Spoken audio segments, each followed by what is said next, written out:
Hi. I don't know if you can hear me over the traffic. We are talking about movies today, I promise, so stick with us. But we're starting in 1905, when the Northern Line of the London Underground system was being extended as far as Heath Street. Now, you've never heard of Heath Street Station on the Northern Line. Well, that's because somebody very wisely changed the name to Hampstead. That tells you not just the name of the street the station's on, it tells you where it is, which is pretty useful when you're on a train under the ground. With over 320 steps, if you don't believe me, feel free to come and count them for yourself. Hampstead is the deepest station on the entire underground system. So when they were digging it out, there was a hell of a lot of earth to move. What do you do with it? Up pops one very enterprising local. All that dirt you're trying to get rid of, guys, you can dump it in my backyard if you like. There you go. Problem solved. Of course, this wasn't just some ordinary guy in a terraced house with a little flower bed at the back. This was Lord Leverhulme. He had quite a big house, an extensive garden, and most importantly, he lived not too far from the station. Let's go and take a look. We're travelling north from the station towards Hampstead Heath, and behind all these reeds is Whitestone Pond, if we're on the right road. Pretty sure it's there. This looks like Whitestone Pond.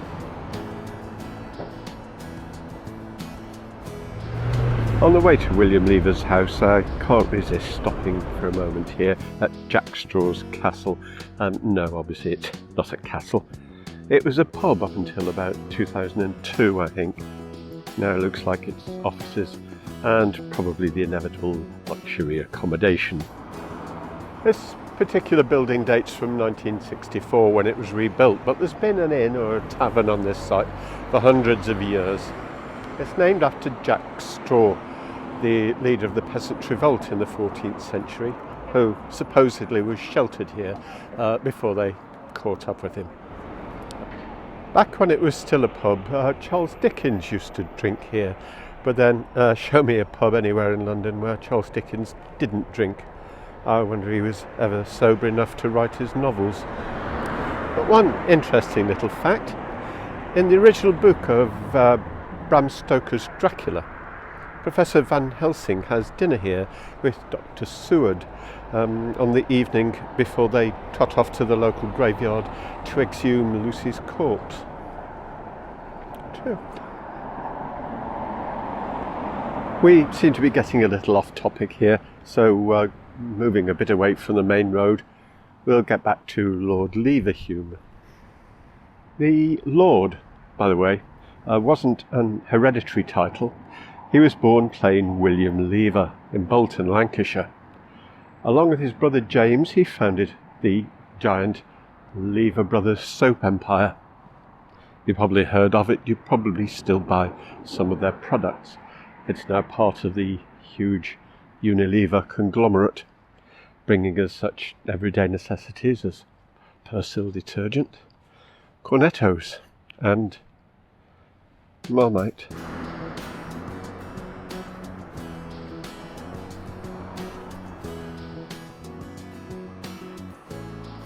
There we go.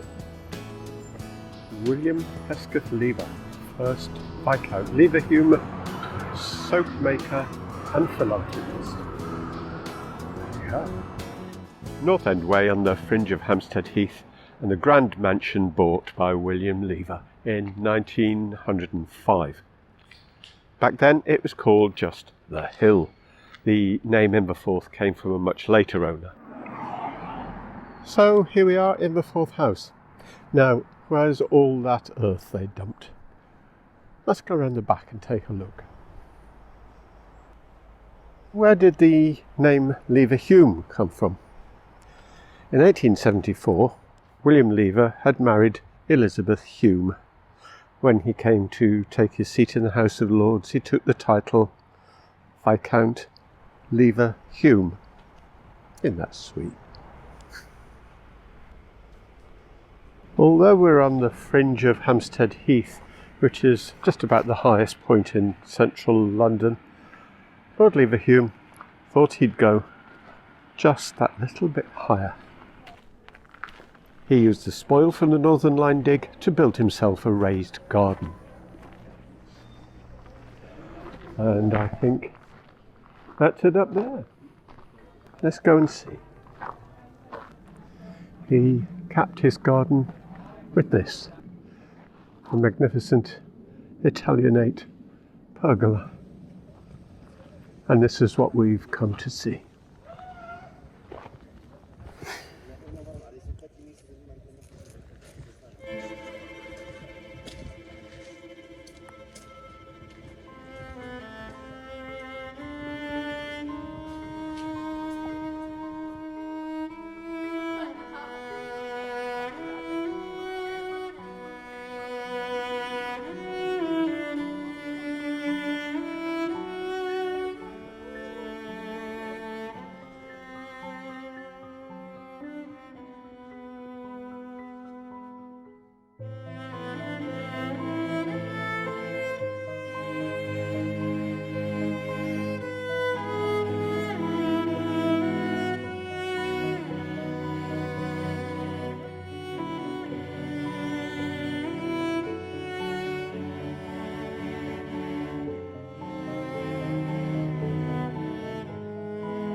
Sadly, after Lord Leverhulme, the pergola was neglected and fell into disrepair.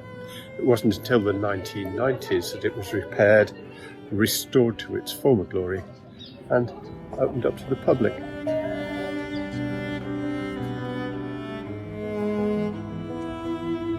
On a sunny day like this, you could be almost anywhere in southern Europe. You usually find maybe a couple of wedding photographers or somebody doing a fashion shoot or a music video. But it's not generally that well known. So you might be forgiven if you didn't recognise it when it appeared on screen in 2015 in a film called The Danish Girl with Eddie Redmayne as Lily. The pergola was used as the garden of the Dresden Clinic in Germany, where Lily recovers after her first operation. Convincing?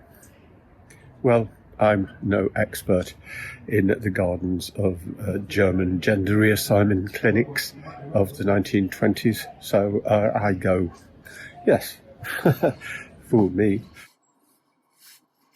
I can feel myself getting better when I listen to your pencil. You've always sketched me better than I was.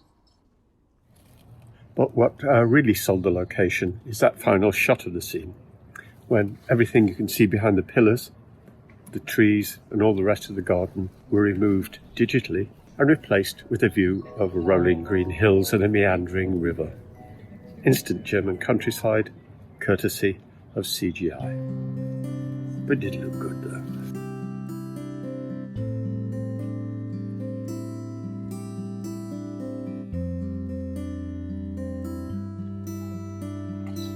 Now, you might have seen the pergola on screen again if you saw 2019's Judy. That's the biopic of Judy Garland starring Renee Zellweger. This is where Judy strolled with her final partner, Mickey Deans, as he tried to sell her another one of his madcap schemes to revive her flagging career. And I don't have to do anything else? No touring, nothing. You get to pay off your debts. You buy that house, and you see your kids every single day. You're free. That's the greatest thing. Oh, darling. Good news, right? Yeah. Yeah, I'm excited to tell you that. Oh.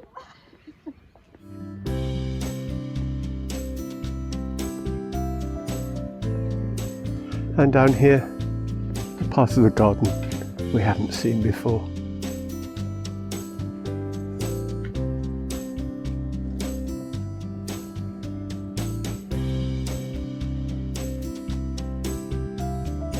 This is the ornamental pond alongside which Judy recklessly proposes to Mickey. This isn't so bad, is it? I mean, I know it's not family, but Your family. That's how I feel. yeah. I have an incredible feeling about you, Mickey. Look what you're doing. Look how you take care of me. I want us to get married. I feel like any moment we're not married is wasted.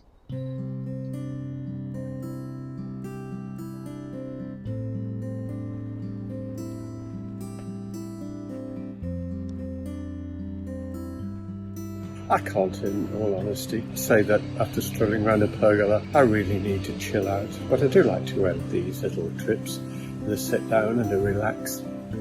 And I think I know just the place down here.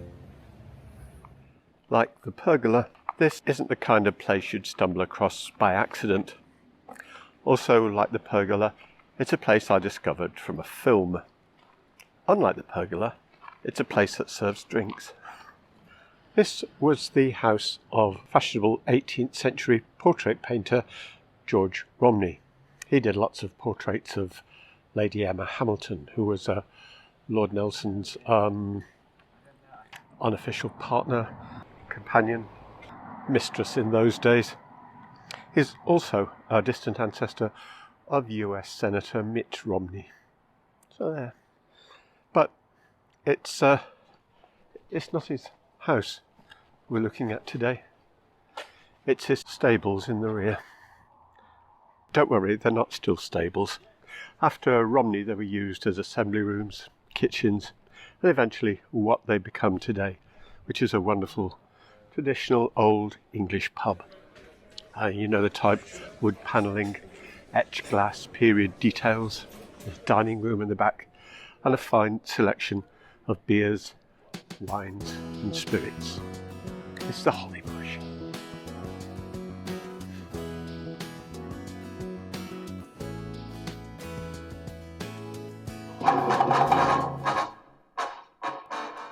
The Holly Bush was featured in a 1968 film called The Killing of Sister George. Sadly, it seems to be a bit forgotten today, but it was a huge scandal in its time. The central character was a middle-aged lesbian, and it boasted a very mild sex scene, which saw it banned in God knows how many cities throughout the UK. Fairly predictably, the London geography is all over the place. The Holly Bush is supposed to be the Marquis of Granby, alongside the BBC TV studios, which are in Shepherd's Bush, West London. Give me another gin and tonic, will you, Mike?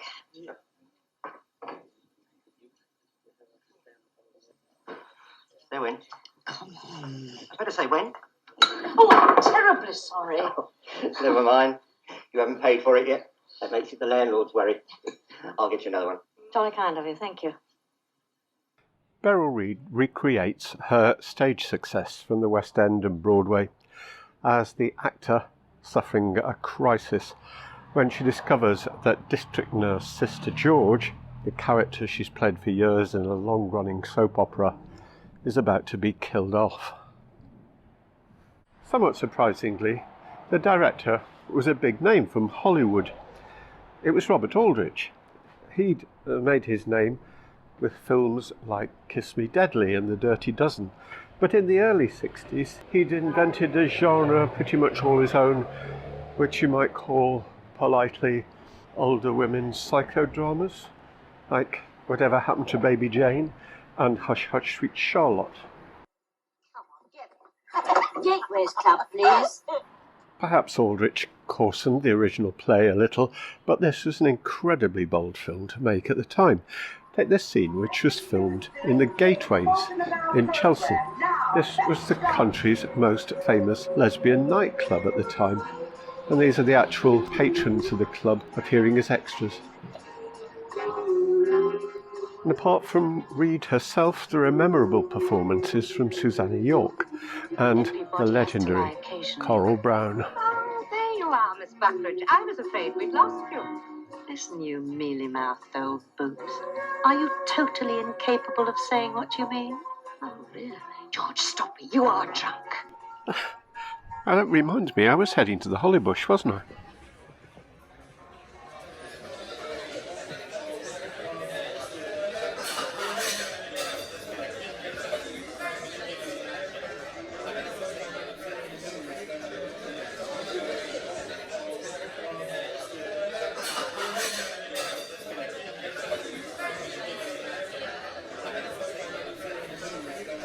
Sorry, it's not actually a gin and tonic. But then, this really isn't the Marquis of Granby, is it? Till next time, bye-bye.